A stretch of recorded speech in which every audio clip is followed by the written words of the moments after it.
Hey guys, it's Miss Crystal, and we are going to talk about some love stories. So I feel like I save love stories for Valentine's Day, but love happens all year round. So we're gonna do it now. And I have 4 books lined up. I have my middle school series first, and then I've got my high school 8th grade books coming up second. So hopefully that makes sense.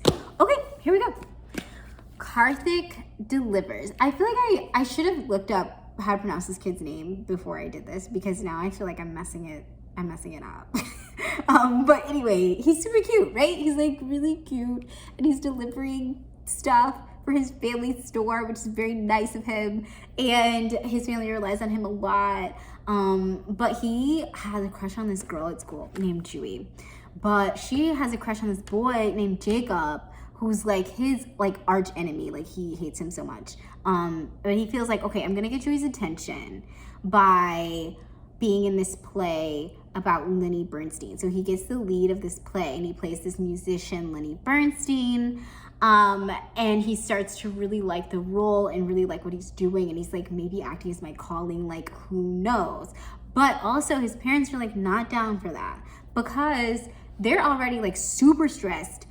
Financially, they're super stressed, and they feel the only way out is for him to study hard and get a really good job in the future, and they don't want to hear anything about this acting business, you know what I mean? But he loves it, so who knows where this is gonna go. Next thing, In the Key of Us. In the Key of Us was this, I don't know, when I was reading it, I was this is such a beautiful, tender, important book.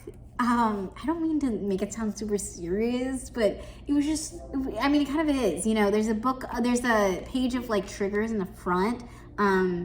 So just in case people are wondering, self-injury, anxiety attacks, and grief and loss of a loved one is included in this book. So just so you know, all those things.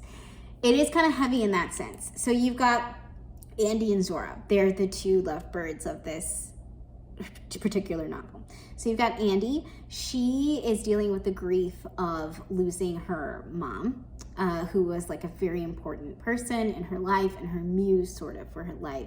And then you have Zora, who is dealing with the weight of carrying her parents' expectations, but she has other ideas for her life. And they're both 13. So they're both dealing with these super heavy emotional things at a very tender age. And they find each other at this music camp where most of the campers are white, and they happen to be 2 Black girls, and they're really one of the only people of color there. So they automatically gravitate towards each other based on that level alone. And then they slowly realize that they're exploring their sexualities, and they're yeah, maybe I like you more than a friend. Yeah, it's interesting and beautiful, and I think it's a good introduction to LGBT issues as well as a plethora of other ones. Okay, next one, Long Story Short. So this one is super fun. Okay, bear with me. So we've got Patrice. This is Patrice right here. She is so smart. She's super smart. And she has been homeschooled her whole life. So her parents are super protective. And she wants to go to this Oxford program that's gonna be halfway across the world for mathematics. Her parents don't want her to go, A, because they're kind of protective, and B, because they feel she's not gonna be a teenager. They feel she's gonna go there and she's gonna do math and sit in her room and not make any friends. And they already feel she's doing that, and they don't like what they're seeing, And so in order to appease them, she comes up with a plan, which is that she's gonna go to Shakespeare camp for teenagers, and she's gonna show them this summer that she's fun. You know what I mean? Patrice is fun. So she's by golly, I'm gonna show them. So then she gets to this camp, she's immediately adopted by these crazy eccentric group of theater kids. And if you know anything about theater kids, that's the perfect group to get you out of your shell. And she meets the camp counselor's son, and that is the object of her affection in this novel. It's definitely a haters to lovers vibe. So to all you lovebirds out there, this one's for you. Okay, Love radio. So this one's a little bit more like, I'm gonna feel like emotional. I don't know, maybe a little more serious than a long story short. And this one is about these kids. I think it's Danny and Prince. And Prince runs this like segment on this radio show in Detroit about like love, and he like gives advice to brokenhearted people. Now he's 17, so I'm gonna be honest with you, I don't understand what kind of advice he's giving out, but but apparently it's good because he's been on this radio show and he's really popular.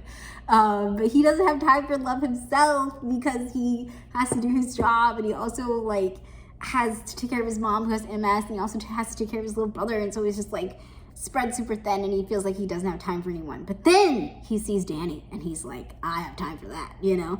But Danny is also like, I'm super busy too, because she's trying to go to college and she just doesn't have time for that. And she has all this trauma and it's like crazy. So she gives him 3 dates to convince her that he is worth the time of more than that. And he's like, I gotta take my own advice. I gotta woo this girl. So that's what it's all about. And yeah, so this one goes out to all the lovebirds out there, and anybody who's into romance. And I think I've got some good ones. So see you guys next week. Bye.